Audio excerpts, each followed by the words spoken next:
اسی طرح اب علم غیب کا جو جھگڑا ہمارے یہاں چلتا ہے، علم غیب ہے یا نہیں ہے،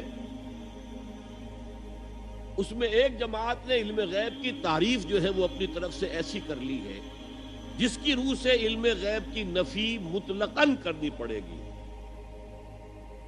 علم غیب وہ ہے جو اللہ کے بتائے بغیر کسی کو حاصل ہو، تو پھر تو علم غیب کی مطلق نفی ہوگی۔ اللہ کے بتائے بغیر تو کوئی علم کسی کو حاصل ہو ہی نہیں سکتا۔ یہ اصل میں ڈیفینیشن کی بات ہے، ڈیفینیشن غلط کر دی ہے آپ نے۔ غیب کسے کہتے ہیں؟ غیب جو ہماری نگاہوں سے اوجھل ہے۔ فرشتے تو موجود ہیں میرے سامنے، کرامن کاتبین ہیں، نظر نہیں آتے، ہماری نگاہوں سے اوجھل ہے۔ اللہ تعالیٰ بتاتا ہے تمہارے آگے پیچھے حفظہ، حفاظت والے جو ہیں فرشتے چلتے ہیں۔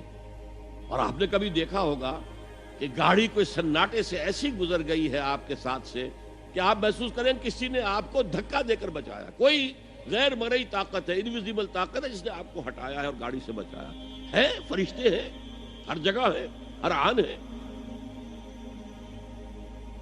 تو اس اعتبار سے غیب ہے، فرشتہ ہم نہیں دیکھ سکتے۔ حضور نے جبرائیل کو ان کی اصل شکل میں صرف 2 مرتبہ دیکھا ہے۔ ایک مرتبہ غار حرا سے اترتے ہوئے آپ نے دیکھا، آواز آئی یا محمد۔ یہ چوتھی وحی جو ہے اس سے پہلے واقعہ پیش آیا۔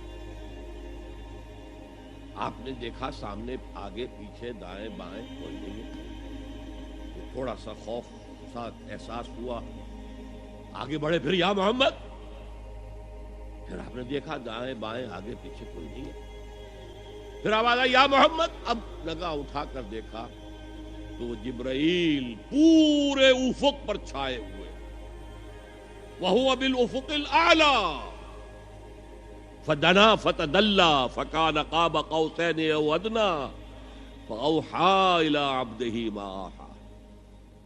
ایک اس موقع پر جبرائیل کو ان کی اصل ملکی شکل میں دیکھا ہے، اور ایک شب معراج میں دیکھا ہے ملکی شکل کے اندر۔ یا تو وہی ہے تو اس میں جبریل فرشتہ نظر نہیں آ رہا، وہ تو روح الامین، روح محمدی پر نزول کر رہا ہے، نازل کر رہا ہے قرآن۔ ان آنکھوں کا اس میں کوئی دخل ہے ہی نہیں، ان کانوں کا اس میں کوئی دخل نہیں۔ شاید میں نے آپ کو ایک شعر بھی سنایا تھا جگر کا، جو میں حیران ہوا کرتا ہوں کہ کس عالم میں ہوں گے اس وقت جگر جب کہ انہوں نے یہ شعر کہہ دیا۔ واقعہ یہ ہے کہ وہ بہت شراب پینے والے تھے، لیکن جب شراب سے توبہ کی ہے انہوں نے، تو پھر جو شاعری انہوں نے کی ہے وہ بڑی پاکیزہ شاعری، اسی میں ہے یہ شعر۔ نغمہ وہی ہے نغمہ کہ جس کو روح سنے اور روح سنائے، وہ نغمہ قرآن روح الامین نے سنایا، روح محمدی نے سنا صلی اللہ علیہ وسلم وعلیہ الصلوۃ والسلام۔ یہ نظم بڑی عجیب ہے۔ جہل خرد نے دن یہ دکھائے، جہل خرد، انسان کے عقل کی جاہلیت، جدید فلسفے، جدید نظریہ۔ ویسے تو سمجھا ریشنلائزیشن ہے، ریشنلزم ہے، عقلیت ہے جہالت۔ جہل خرد نے دن یہ دکھائے، گھٹ گئے انسان بڑھ گئے سائے۔ اسی میں یہ شعر ہے، نغمہ وہی ہے نغمہ کہ جس کو روح سنے اور روح سنائے۔ بہرحال حضور نے جبرائیل کو اصلی شکل میں بھی دیکھا ہے، وہ غیب میں ہے یا نہیں ہے؟ شب معراج میں آپ نے کیا نہیں دیکھا؟ جہنم کو دیکھ لیا، جنت کی سیر کر لی۔ یہ غیب ہے ہمارے لیے۔ تو جو چیزیں ہمارے لیے غیب، میں اس سے پہلے ایک گفتگو میں کہہ چکا ہوں کہ اللہ کے لیے تو غیب کا سوال ہی نہیں۔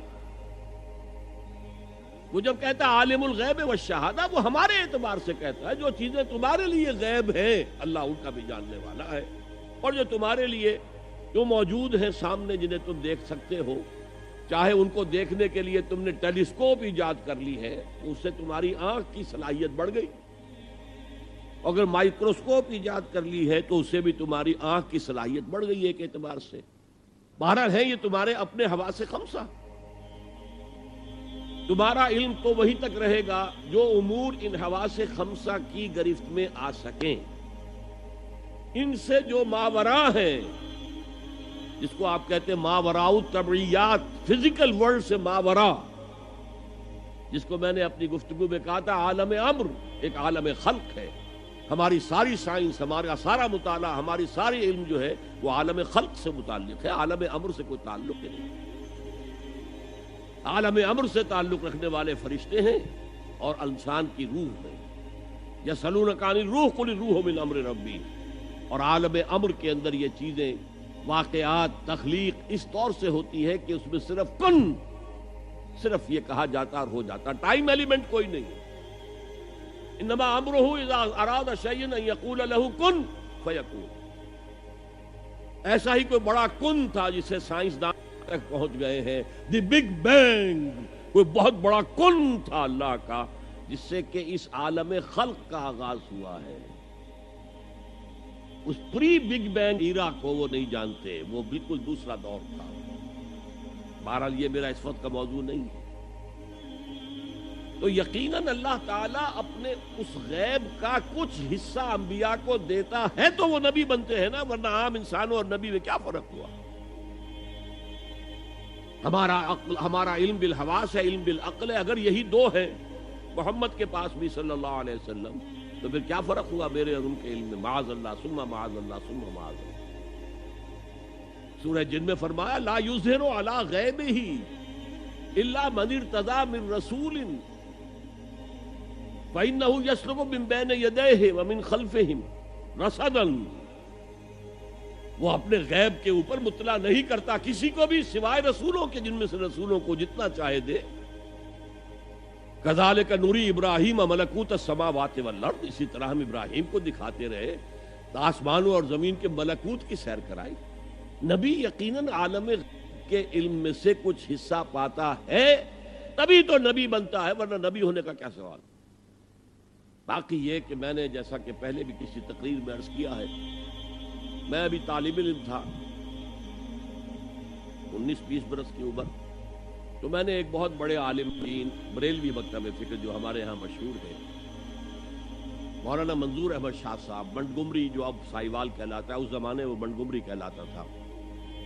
میں ان کے پاس گیا علم غیب کے مسئلے میں کہ آپ کا موقف کیا ہے. انہوں نے اپنی کتابیں لا کر دکھائیں، اپنے اسلاف کی تصانیف دکھائیں کہ دیکھیے ہم حضور کے علم کے بارے میں 3 باتیں مانتے ہیں. حضور کا علم ذاتی نہیں ہے، عطائی ہے، اللہ کا دیا ہوا ہے. حضور کا علم غیر محدود نہیں ہے، محدود ہے.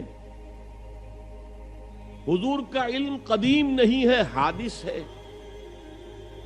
میں نے کہا ان 3 باتوں کے بعد میرا کوئی جھگڑا نہیں آپ سے. اس سے آگے یہ کہنا کیا معلوم تھا کیا نہیں تھا، یہ آپ اپنے حدود سے تجاوز کر رہے ہیں، یہ آپ اپنے حدود سے باہر نکل رہے ہیں. اب رب نے اپنے بندے کو کیا کیا علم دیا ہے وہ جانے، ہم نہیں ناپ سکتے. ہم تو محجوب ہیں، پردے میں ہیں، اوٹ میں ہیں، عالم غیب میں ہمارا گزر ہی نہیں ہے. لہذا اس بحث کے اندر خام خواہ ایک ٹیکنیکل سی جو اس کی ڈیفینیشن کر لی گئی ہے، اس کی وجہ سے بڑے مارکے ہیں، بڑے مناظرے ہیں، بڑی بحثیں ہیں. تو یہ سمجھ لیجئے کہ یہ بحث بھی اسی شرک اور توحید فی صفات کے ضمن میں سامنے آ رہی ہے. اسی پر آپ قیاس کرتے چلے جائیے. باقی تمام صفات کا معاملہ بھی یہی ہوگا کہ جو بھی صفت ہے اللہ کی، وہ اللہ کی ذاتی ہے، کسی کی عطا کردہ نہیں ہے. وہ جیسے اس کی ذات غیر محدود ہے، وہ صفت بھی غیر محدود ہے. جیسے اس کی ذات قدیم ہے، وہ صفت بھی قدیم ہے. جملہ مخلوقات کی جملہ صفات عطائی ہے، اللہ کی دی ہوئی ہے، جیسے ان کا وجود عطائی ہے. وہ لا محدود نہیں ہے، محدود ہے. اسی طریقے سے وہ حادث ہے، قدیم نہیں ہے. بس یہ ہے باریک سی بات. یہ 3 باتیں ذہن میں رہے تو آپ شرک صفات سے محفوظ ہو جائیں.